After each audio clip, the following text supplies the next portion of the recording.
Guess who is with us on Life Talks today? It is our good friend, former co-host. Wow. Co-host. If you put that with cohort, you get a cohort. Yeah, I'm confused. The Right Reverend Ben Rudolph. Goodness gracious. I am so glad to have you back, Ben. Josh, it's so good to see you guys. I miss this. It's been 2 months and it's just like, There's a lot of things I miss about being a pastor. This is probably top 3. Really? Nice. Yeah, the podcast definitely is the thing. Well, you are missed. I hear from our listeners regularly that say, I'm still a faithful listener. Oh. Yeah. Oh. But Dan invited me. I mean, really, Has he come with a whole list of disagreements? Well, we had talked when before I left, we had talked about me coming back. Yeah. Because we made predictions. And we'll do a prediction episode. Yep. That'll be next week. But Dan and I were talking a couple weeks ago, and I was like, let's talk about the election. And Dan's like, I don't want to talk about the election. And I said, we have to. Do I not want to talk about it. We have talked so much about politics and the election. I mean, I think from a very nuanced point of view. And so I think it's... Well, the good thing is, we are now almost a month post-election. So hopefully some of the So we're recording this November 26th. Yeah. Who knows what happens tomorrow? And all bets are off on January. What's it, 20th, 21st, whatever it is? 20th, yeah. 20th, yeah. Mm-hmm. Yep. So, I mean, I will say this, that there'll be a lot to talk about, I predict. Today, like in our next, yes, and for the next 4 years. Yeah. Oh, absolutely. I mean, it didn't matter who was going to get elected. There's going to be. So one of the questions I'm going to ask you, this will give you some chance to think. Let's fast forward 4 years. Who do you think will be the next president? I'm going to ask that question. In 4 years. In 4 years, who do you think will? We're going to do a prediction episode. Whoever's and in 4 years, you'll call heaven and say, Dan, we're going to have you come in for this because I'll probably be there. So when I look at I think it's going to be Gavin Newsom. Oh, well, look, he's answering it already. Yeah, no, I'm serious. I think. You think he'll be the next president? No. Let me answer. The question was, who do you think will be the next president? I gotta give explanation. Go ahead. So rolling your eyes. You want 15 Instant minutes to describe what you think. Okay. I think the Democrat nominee is going to be Gavin Newsom.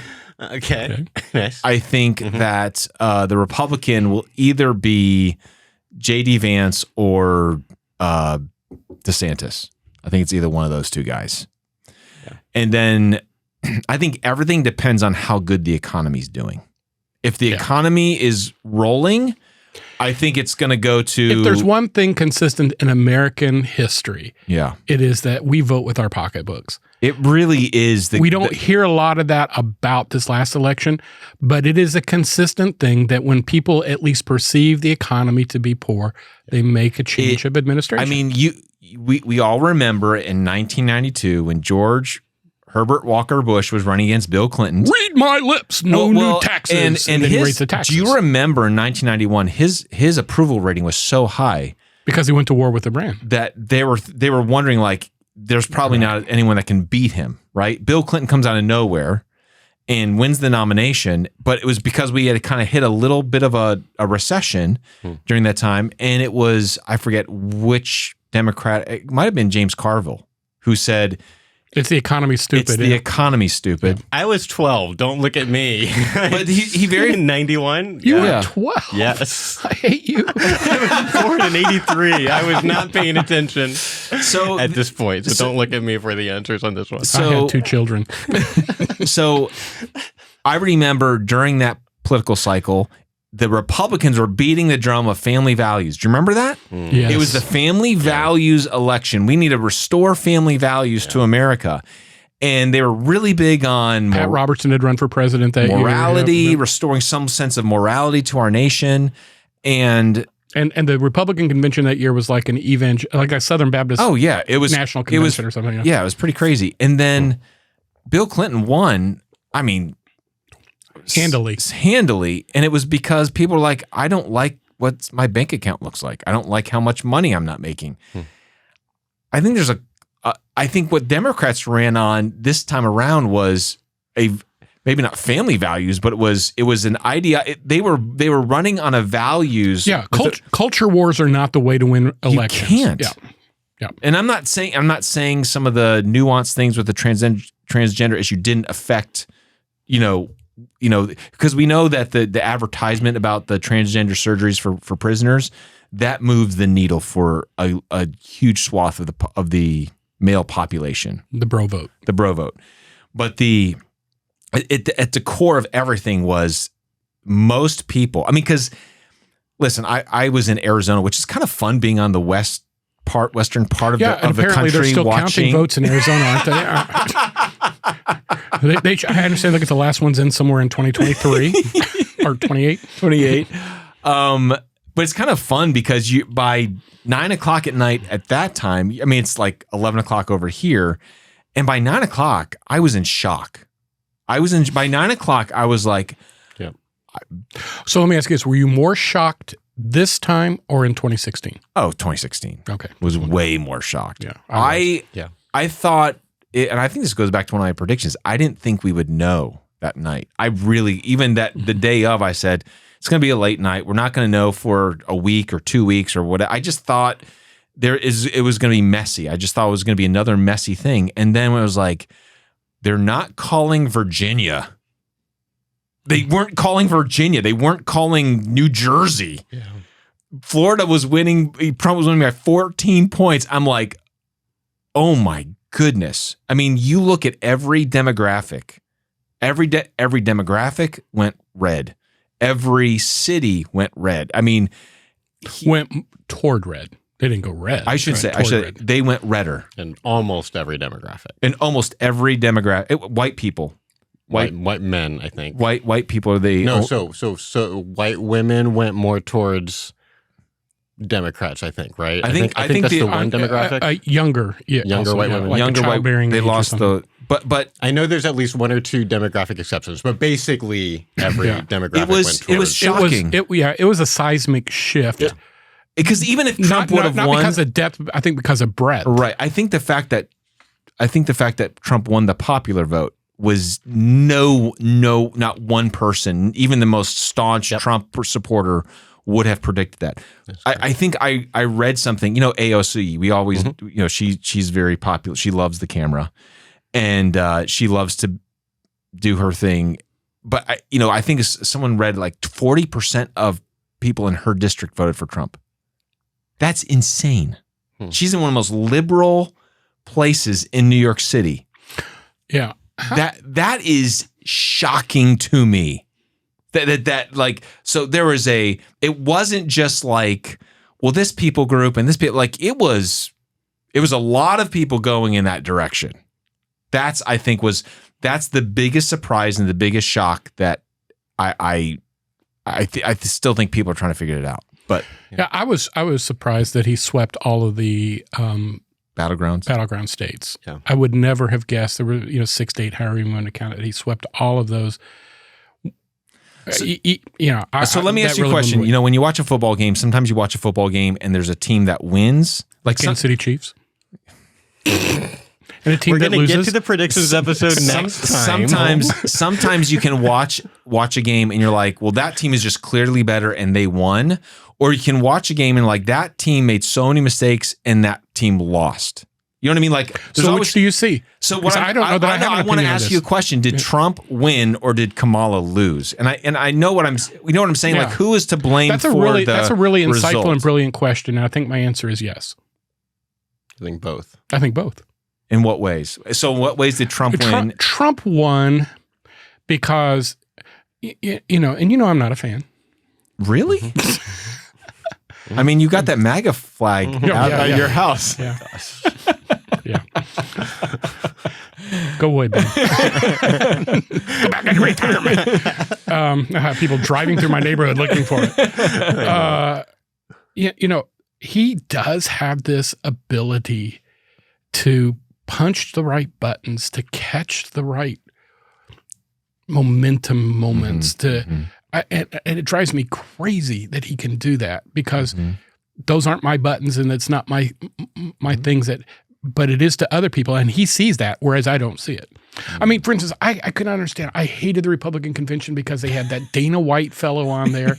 Hulk Hogan. And all these people. I'm like, who? I've always felt like the biggest fraud industry in the world was professional wrestling. And he has all these people there. I'm like, who cares what these people think? Well, I could not have been more wrong because there's a lot of 20-something-year-old men who, for a reason, decided to jump on. Going on Joe Rogan. I mean, seriously, the guy used to do that TV show, Fear Factor. Fear Factor. We were eating bugs and laying in beds of snakes. And I mean, he's huge now, though. Yeah. I mean, he's 20 million here's a confession. people. And do you know how many of his episodes of his podcast I've listened to? How many? 0. I have Dozens. never listened. So you've listened to dozens. So not all of them. But this I've also listened just goes to several, show yeah. I'm a 63-year-old man. Yeah. And so a lot of time we begin viewing the world through our narrow corner of it, and then we're shocked when everybody doesn't think like we are. Right. And so this has been eye-opening for me. As much time as I spend with young people, Gen Zers, I was shocked at how the men got very animated about this. And I think part of it was the appeal of that genre of entertainment or whatever. But I also think they're tired of being put down by the very loud liberals of TikTok voices that are magnified on social media, which is part of the rise for the Nate and Logan Pauls. It's part of the rise. It's pendulum swing. And remember that song, England swings like a pendulum do? Remember that song? Nope. That's 1960s. But somebody listening to this podcast just got a big flash of 60s. You reminded me of the scene in Trains, Planes, and Automobiles. Remember the scene in Trains, Planes, and Automobiles when John Candy's singing like songs and then Steve Martin is like, oh, I've got a song, 3 coins in a fountain, and the entire bus just shuts down and looks at him like, what are you singing? That is exactly what and then John Candy's like, Flintstones, meet the Flintstones. That Dan just pulled. Well, I just guarantee you that there are the people 80s. that as soon as this episode is over, they're going to go and they're going to Google England swings like a pendulum do. Bobby's on bicycles, built for 2. It was a great classic 60s Dan's about to break the internet. You go to Google and it suddenly crashes. there's going to be on Spotify, this song's going to get a little spike. There's going to be like... I'm going to get a thank you card from the author. The writer's going to be like, I made $1.92 today for the first time in 20 years. dear, for some reason, the song is popular again. What happened? It's probably those Yanks. Someone mentioned that song on a podcast. Wait, why did you have to retire before you started doing accents on the podcast? No kidding. When did that Do another one. Do another one. I can do accents. I love that. I love the British accent. my It's God. awesome. What in the world were we amazing. talking about before we got? Okay, so the whole idea is you were saying Trump has an appeal to young men. Yeah. There in the way he goes about it, like Oh, and the pendulum swinging. the pendulum swinging. Yeah. And by the way, I always feel like this. Watch out for these swings because they're dangerous. Because the pendulum never stops until it gets into unhealthy territory, and then it goes back. Well, I think that's I listen to a lot of podcasts post-election. Okay. I listen. This is what happens when you stop pastoring. You've got to. Oh, good. I listen to liberal podcasts. I listen to Good. conservatives. Good for you. I listen to kind of middle down the road. Nice. And Ben Shapiro had his. Okay, that's not down the road. No, I said I listen to all different kinds. Okay. I'm not saying I'm only listening to one. As but an example of one of the as an ones. example that of you one of listened to. them, Ben Shapiro said this election was revenge of the normies. And his theory is people were tired of the DEI, the wokeism, the transgender ideology. And again, he's thinking it's more of a, we want to get back to some sense of normalcy. We don't want wars going on all over the planet. Well, I mean, I think anybody who's studied American politics and American history knows that we've always been a center-right country. Well, and we will correct itself. So over my the point course of time. is he might be saying the revenge of the normies is there were certain things ideologically that the left was doing that I think the majority of Americans were like, I don't want my 13-year-old having to think about whether they're a boy or girl. I think there was enough parents that were like, please stop that. Does that make sense? I agree with that. Here's the thing that's really confusing to me, though, is because my political viewpoints were set early on in my life. I've always called myself a a reasonable conservative. Dan is a Goldwater Republican. No, I'm a Reagan Republican, not a Goldwater, because in those days, a Reagan Republican was considered radical. A Goldwater Republican was the wealthy elite GOP, okay. the New York, the William F. Buckley type. Okay, all right. And then Reagan came. He was a revolutionary, and he won by the largest margin in American history. Mm-hmm. But today, having not changed my political views significantly in 40 years, I would be viewed far more moderately than I ever was by the people on the political spectrum. You are a person without a political home right now. I am, and largely because political parties shift. When I was a boy, there were a lot of conservative Democrats. And there was actually a term called Reagan Democrats back in the 80s. Do you remember that? Yeah, and they were the conservative Democrats. Yes. And then when Reagan was elected, many of them all across the South, which is what Reagan did, he broke that what was a blue wall in the South in those days, and then it turned it red, and the legislatures flipped and so on. But the Republicans, it's kind of like when the Republicans often want to tout the party of Lincoln. Well, today's Republican Party and the Republican Party of Lincoln in those days, they're two completely different beasts. The only thing they share in common, well, not the only thing, but a large portion of what they share in common is the name. And the Democrats used to be, many of the Democrats were segregationists. Oh, yeah, 100%. Yeah. So I would say, rather than attach myself to a label, I attach myself to a set of principles. And I don't know if many people do that like I think they should at least. And So you told me that obviously Trump did some things that appeal to a certain group of a population. Why do you think, what did Kamala do to lose? What do you think? I think she tried to win too hard. What do you mean? What do you mean by that? She felt like she could do what Joe Biden did. Joe Biden ran his campaign from the basement and didn't really tell people. And she didn't do the hard interviews. Mm-hmm. She was apparently and I'm trying to be generous, but apparently either incapable of, or her handlers didn't think she was capable of giving coherent, spontaneous answers. Right. And there's no evidence to say that they were wrong. Every time she had a chance to articulate her views, and I'm so tired of the expression word salad, but it was really incomprehensible. It was filled with Orwellian doublespeak, allusions to ideals and feelings that if you wanted a bite of meat, you didn't get it. It was like eating cotton candy. It's like when you got done, it could have meant everything and it meant nothing. So I think a large portion of that, and then they exploited it. They mocked it, I don't know. I mean, I've thought about this every day. I come up with a new theory. I don't know that I have a theory that I'm willing to, bet any money on. It was a very confusing election. Yeah. For me. So I would say that it comes down to a couple different issues for me. Number one was the inflation and the economy. Yep. I forget who said it on one of those multiple podcasts I listened to, but the whole idea they said women buy milk and eggs more than they pay for abortions. And because I know Kamala really pushed the abortion issue. And the reality was most women are like, I gotta go to the grocery store, and when a dozen eggs is $6, that ticks me off. And there's a lot of factors for that, right? But help me process this a little bit, okay? Because I'm a tightwad. Mm-hmm. I watch prices. Mm-hmm. Gas prices are $1 plus a gallon cheaper than they were at the worst. Mm-hmm. Milk prices are $1.50 a gallon than they were less than they were at the worst.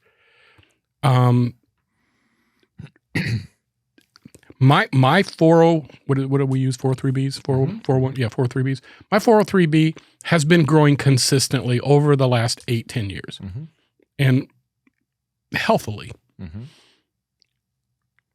Am I out of touch? There's enough. It doesn't seem as bad as it could have been or it has been, and it actually seems to be moving in the right direction. So is there this gap, a lapse of time that it takes to catch up, or was it so bad during the worst days of inflation in the first 2 years of the administration? We had a chance to correct in 2022, and we didn't. Right.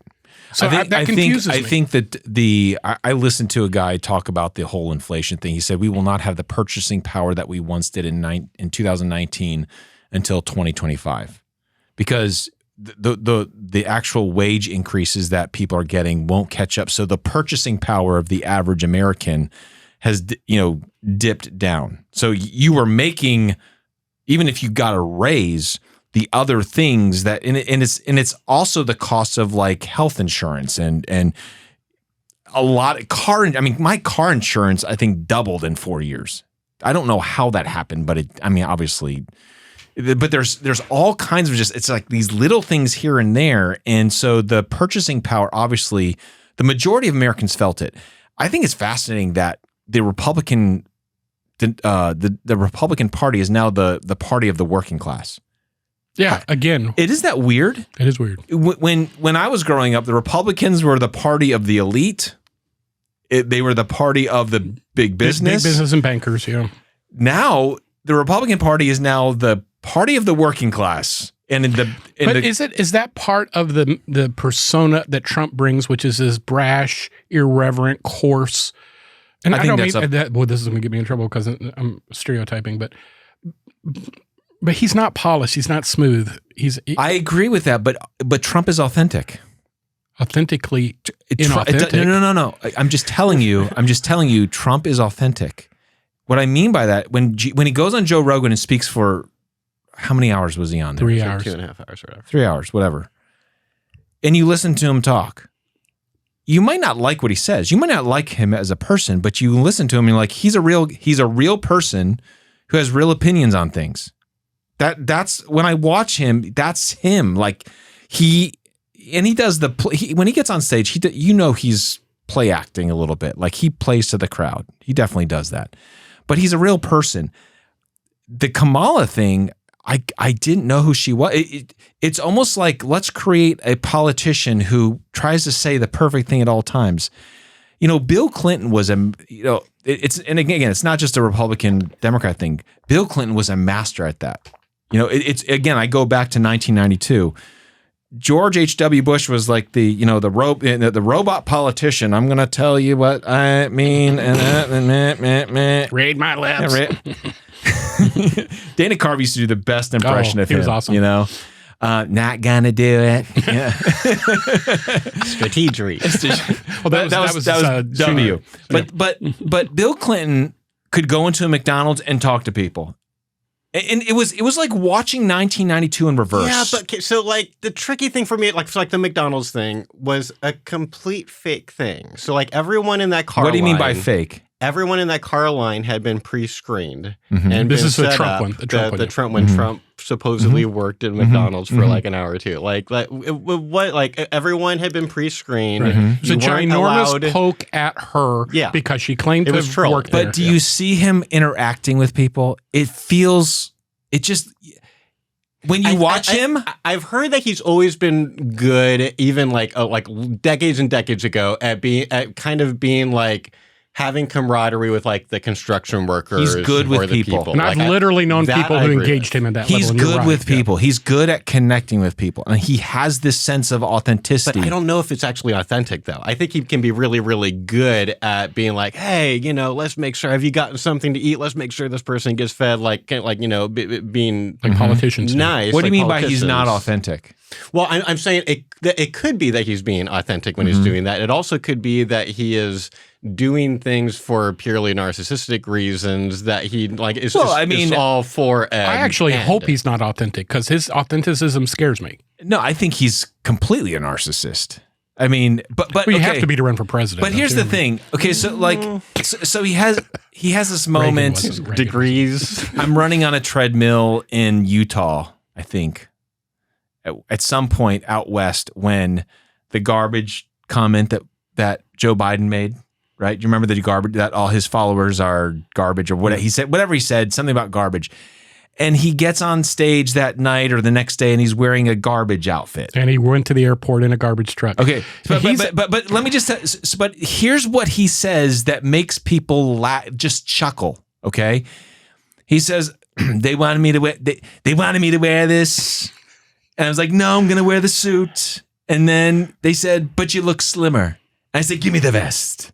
Like, that line connects with people. No, you don't get it. Dan, you don't get it. You're right. I don't. That You're right. line I 100% don't. connects with 80% of the American population. Yeah. And one of the reasons I've struggled with him so much is that's not the guy I want talking to Putin and Kim Jong-un.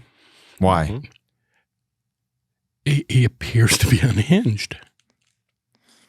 It doesn't appear to be serious. He's easy to be manipulated. Is maybe the bigger concern. Oh yeah, I mean, I think one of the things that someone said is Trump believes whatever Trump's position is the last person he talked to in the room. Who said something nice to him? Yes. Yeah. And, so I'm not and those saying guys that, know how to do that. Yeah. So there's definitely some things that are concerning. Obviously, I just don't. I think that it comes down. To go back, it went down to the economy. It comes down to there's a more of middle class America that could identify with the person of Trump. I mean, when you think about what Trump. His past with January 6th, like I think all of us were like, he's done. Like he's absolutely done. And what the far majority of American people were like is, I don't care, man. But all I know is when he was president, I could buy more stuff. I had more purchasing power. And that's why I'm voting for him. And I think that's an important lesson for a lot of us to hear because the wonderful thing about the American system is everybody's vote counts the same when you go into the and we can have high-minded ideals, we could have strong opinions, we can have all these different things, but when it comes right down to it, every person in this country gets a vote, and we need to understand how they think. I think it's important because as believers, we have to meet people where they are and help them to get where they need to be. Even if I don't understand a lot of the decisions people make. I don't understand their drives, their impulses, their desires and everything. But it's part of my responsibility is to get between their ears and figure it out for the sake of the gospel in my role, in your role. Yeah. But politics is a mysterious sport, which is why we like to watch it, which is why we're out of time, which means we got to do this another episode because I've got more questions I want to ask. Oh, really? Yeah. Man, we Are you going to have time to do this? Yeah. Okay. I've got nowhere to be, Dan. Okay, well, 10 episodes later. Ben and Dan's 10-part post-election debrief. No, I won't let it happen. Don't worry. It's not. Well, Ben, it's great having you back, bro. It's good to be back. And to our listeners, I hope you've kind of enjoyed this. By the way, remember this. We're about the gospel. We're about truth. We would be discussing Kamala deeper, more intense had she won the election. We pray for our president. Whoever it is, we pray that they will seek godliness, that they will live by truth, that they will be kind and generous leaders. We pray that for this president. We would have prayed the same prayer if the election had gone the other direction. But our faith, our hope, our trust is in the Lord. I'm not saying that because it's the thing pastors are supposed to say. I'm not trying to sound cliche. Believe it with all my heart. So glad you listened. Check us out if you would, and share us on social media. If you have a question, comment, or a criticism of Ben, please do that at LifeTalks@LifeCharlotte.com. Until next time, thanks as always for listening to us here at Life Talks.